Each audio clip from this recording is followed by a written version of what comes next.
Hear these words from Hebrew 2. It was fitting that God, for whom and through whom all things exist, in bringing many children to glory, should make the pioneer of their salvation perfect through sufferings. For the one who sanctifies and those who are sanctified all have one Father. For this reason, Jesus is not ashamed to call them brothers and sisters, saying, I will proclaim your name to my brothers and sisters in the midst of the congregation. I will praise you. And again, I will put my trust in him. And again, here I am and the children whom God has given me. Since, therefore, the children share flesh and blood, he himself likewise shared the same things, so that through death he might destroy the one who has the power of death, that is, the devil, and free those who all their lives were held in slavery by the fear of death. For it is clear that he did not come to help angels, but the descendants of Abraham.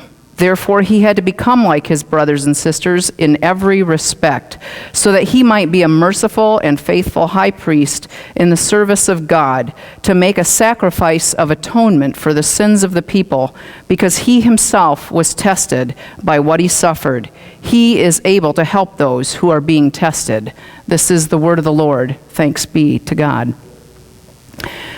When you think of a pioneer, what image comes to your mind? Do you perhaps think maybe of Captain Kirk and the Starship Enterprise and this journey that they were on through space, exploring all these worlds out in outer space? Or maybe you think of Buzz Aldrin or Neil Armstrong, who were the first to land on the moon from Apollo 11. Or maybe in the opposite direction, you think of Jacques Cousteau, who explored the deep sea waters. I remember watching some of those specials when I was a young child.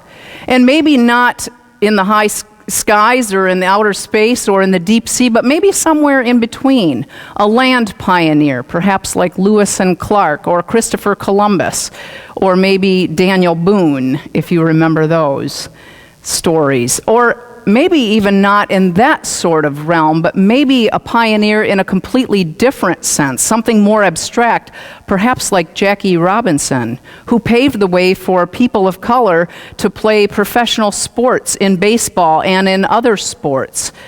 Well, what comes to mind when you think of Jesus as a pioneer? That's the way Jesus is described in this passage this morning, as a pioneer. Do you think of Jesus in outer space floating through on a spaceship, or maybe in the deep sea peering through a submarine? I see somebody laughing and nodding his head. Or maybe in the jungle or these wild fields with a machete hacking away at the tall grass, clearing the way, paving it for others. Well, pioneer is kind of an interesting word, the way it's used here, and it's a word that's used very sparingly and seldomly in the New Testament. It occurs twice in the book of Hebrews, and it occurs the only other place in the New Testament in the book of Acts, and it's used different there. The Greek word is archegos. Now, the way it's translated in the English versions appears in some different ways. If we were to open up the King James Bible, we would read not pioneer, but we would read the captain of our faith. Now, do you equate or think of a captain the same way you think of a pioneer? The Living Bible translates it as a perfect leader, the perfect leader of our salvation. Do you equate a perfect leader with someone who's a pioneer, or think of them in the same way? And then we've got the American Standard Version, which translates that word as author of our salvation. Do you think of an author the same way that you think of a pioneer? I know I don't. And yet, the version you heard me read this morning translates it as pioneer. Archegos, used very sparingly, but it's an interesting word, I think, with interesting implications for the people of that time, but for us as well. And you might be sitting there going, that's great, thanks for the Greek lesson, but what does this really have to do with me? And I'm not so sure I really care at this point. Let me ask you this. Do you care about your salvation and the salvation of other people? That one was not a rhetorical question. Do you care about your salvation and the salvation of other people? If you do, then this does matter. And here's why. Because there are many theologians that believe that this letter, this book of Hebrews, is actually a sermon and less of a letter, and that it's written to a congregation that was once on fire. And it was written toward the end of the first century, but they were once on fire for the Lord, sharing the good news of the gospel of Christ, but then something happened, and we're not sure what. But that fire, that flame, started to kind of fizzle out and became only maybe little smoldering embers, if even that. And this, if we were to continue reading in the book, and we'll spend another 3 weeks, so good chance we'll get to it yet, but you'll find out, or you discover, that they went from drinking milk to eating solid food, but back to drinking just milk. And the writer doesn't go for it and says, no way, you're going to just keep eating solid food. You already know this stuff. And so they went from being this on fire congregation to one that was just smoldering away and was no longer as excited about the gospel of Jesus Christ.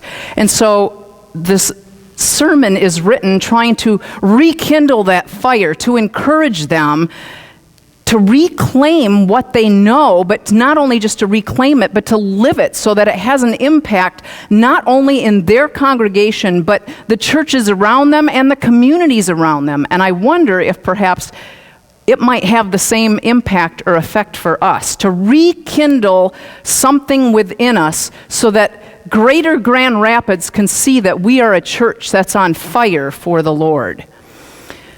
We're going to go back to this word a second here, archegos. Actually, it's formed of two root words that the first half of that word means the first. The second half of that word means to lead. So when you put it together, that word really means the first to lead. Jesus Christ was indeed the first to lead. And when we think about Jesus' life and the life of this congregation that the letter of, or sermon or letter of Hebrews is written to, we need to remember that Jesus came into a specific context, a specific cultural context that had certain ways of doing things. And so Jesus comes in and says, okay, you're doing all these things this way. And I think some of the religious leaders in that time were starting to add a few more rules and a few more ideas to it. And so it started getting quite confusing for the people. And they're wondering, what is it that God really wants from us anyway? How are we really supposed to interact with God? And Jesus says, it's not about all that. I'm going to show you a different way. And is the first to lead. And so when we think of someone who's the first to lead, they're going into uncharted or unsettled territory, a place that's new. And so Jesus was taking them into a place that was very unsettling for them because it was new. They felt like they were in this settled territory, and he's taking them into unsettled territory, going, this is not what it's supposed to be like. Very unsettling for them. And I know that for times like for us, we experience the same thing where it can be kind of unsettling, especially when it's something familiar that we're accustomed to. And Jesus is saying, no. I'm going to show you the way to something different. And then when it comes to salvation, I think it really rocked their world. Because if we look in the Gospels, there's a handful of times we see that the way that they thought salvation came about was through searching the Scriptures. You search the Scriptures looking for salvation. When Jesus says, I am the way, the truth, and the life. And so this unsettled territory also has to do with the destruction of death, with defeating death. Because when we think about salvation, it's not being the first to lead to something old or to something that's dead. It's leading to something that's new and living and life-giving. And so going down that path is a significantly different direction than something that's leading to death. And so he's challenging them in all of this. And yet there are implications for us as well when we think about this. The first being that when we see Jesus as being the first to lead, that there's got to be an openness or almost a demand to change. There needs to be an openness or almost a call or demand to change. And here's why. Before God came in the person of Jesus Christ, where was God?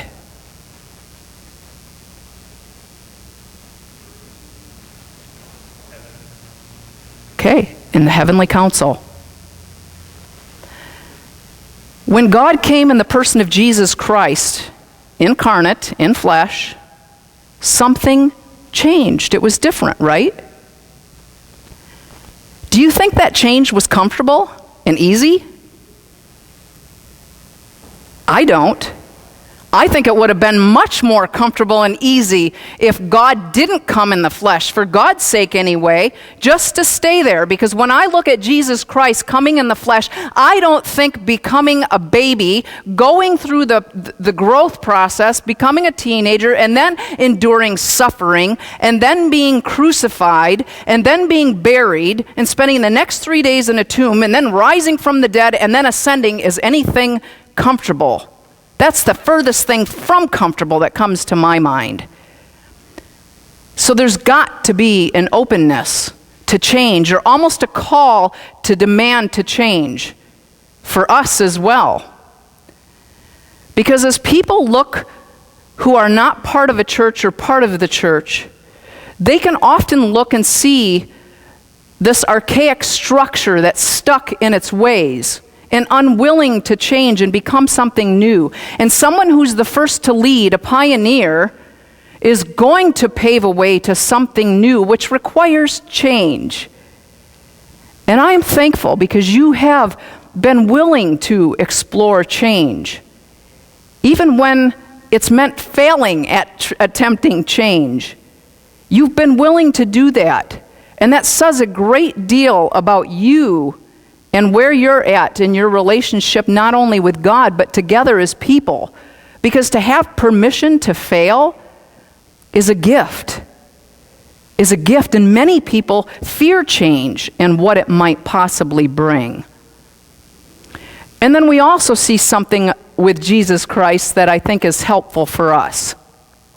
A boldness and a courageousness that perhaps we don't maybe see in other people. Now, out of all the people I listed at the beginning, say Buzz Aldridge, Neil Armstrong, Jacques Cousteau, I'm going to trip over the music stand, Jackie Robinson, Lewis and Clark, and Christopher Columbus. When you think of these people, do you think of them as being cautious, timid, fearful, maybe a little scared, tentative? I don't. Do you think of Jesus as being afraid, tentative, fearful, cautious? I don't. I remember lots of things about Jesus that are the exact opposite. Because someone who's going into unsettled territory or uncharted lands, there's got to be some sort of courage and boldness. And the same is true for us because we are called to follow our perfect pioneer. So yes, it's going to require going into unsettled territory, uncharted land, which requires being bold and courageous. Going places that people haven't gone before. And sometimes it might mean tuning out voices that are around us and ignoring some of those that are saying, don't go down that path, that's the wrong way. You should go down this way. Which brings me to the third part of this. That Jesus Christ took a different direction than everybody else did. They were stuck going down this path repeatedly, day after day after day after day, wearing a groove. Have you ever heard that before about pushing a wheelbarrow down a path and in time, if you keep going down the same path, it'll start to wear groove in the dirt. And the longer you stay in that groove, it's good to some degree because it helps you know where you're going to push the wheelbarrow. But in time, if you keep pushing down that same path, it's going to wear down to the point where you can no longer get the wheel out of that rut and you're stuck. And I also remember a poem by Robert Frost that there's two paths to take, one that's less traveled than by other people. Jesus didn't go with the status quo. He didn't do things by vote of committee or get the disciples together and say, hey, let's vote and the majority will decide this. No, he paved a way for them to follow. And so, yeah, there's implications for us, especially when we start listening to what the world has to say. Is that who we're going to follow? No. We're going to go the other way. Now, at the very beginning, I asked you what came to your mind when you thought of the word, or what image came to mind of that of a pioneer. Has that changed at all for you this morning? Has the thought of a pioneer when it comes to Jesus Christ changed for you? Of Jesus, the pioneer of our faith and our salvation, has anything changed for you? Because I'm going to end now with a handful of questions to leave you to go home with. Do you imagine Jesus as an unchanging man? Do you picture him as a person who was stuck in his ways and wouldn't change? Do you imagine Jesus as being one who was more concerned about being politically correct and having everybody like him than by disrupting the status quo? Do you imagine Jesus as being one who was fearful about upsetting people because they were going down a different path and he wanted to show them a new way?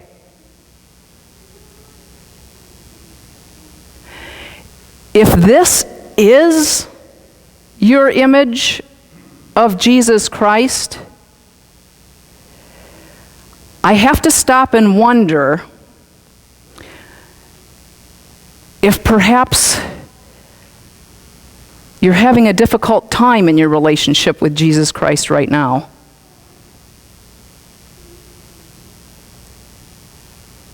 Because the pioneer of our faith, the pioneer of our salvation, paved the way to something new so that we could experience life. And so if we're in a place in our relationship, either individually or collectively, where we're really stalling out, struggling, feeling like we're not experiencing a good connection with God and with other people, I wonder if it has something to do with how we picture Jesus Christ as the pioneer of our faith.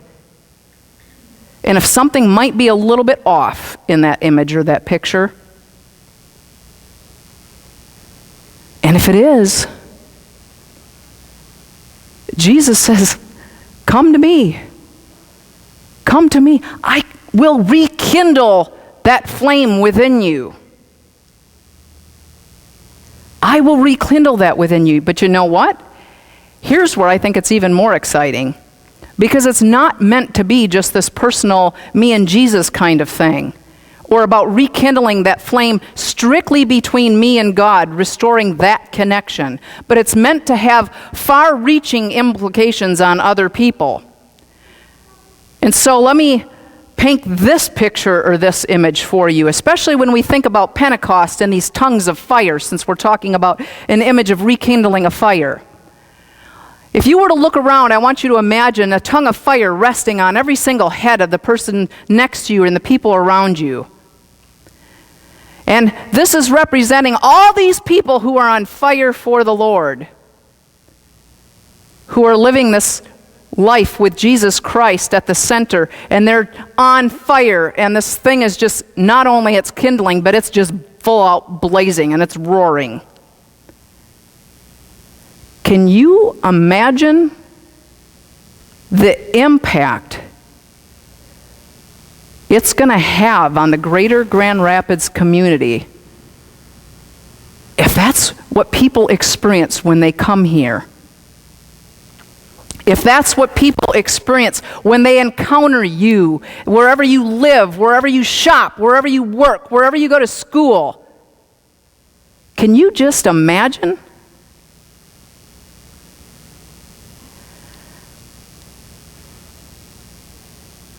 I can only imagine what was going through the people's minds and hearts that received this sermon. I feel sorry for that pastor. I feel horrible.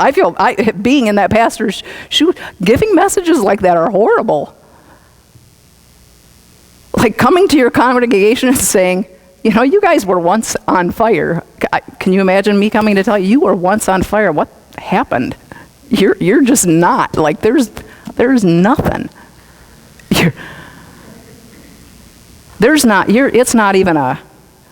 It's just a charred matchstick. Like,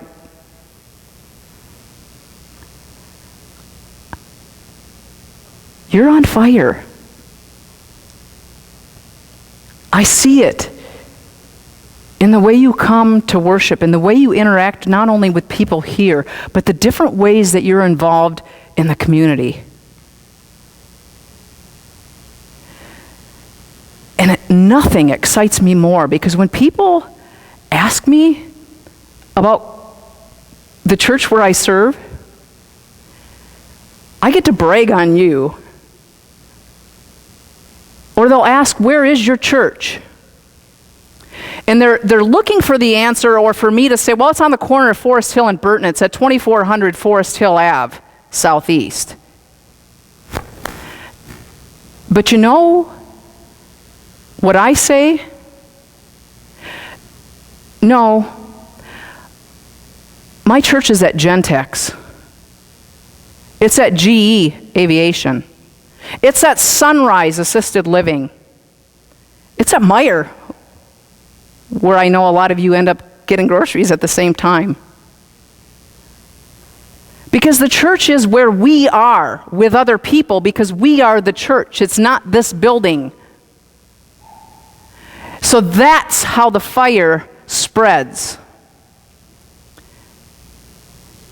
And when we stay connected to one another, because this is something that this sermon writer or this author will hound on later as we continue to work our way through it, is let us not give up gathering together as is the habit of some, but let us consider how we might spur one another on. That's a lovely image, to be spurred on, isn't it? How we might keep that fire burning, how we might keep that kindling going, so that others, when they encounter us, they will encounter the risen Christ, and they will feel the warmth, and they will see the light. And I know they do through you. And I praise God for that every day. Would you pray with me?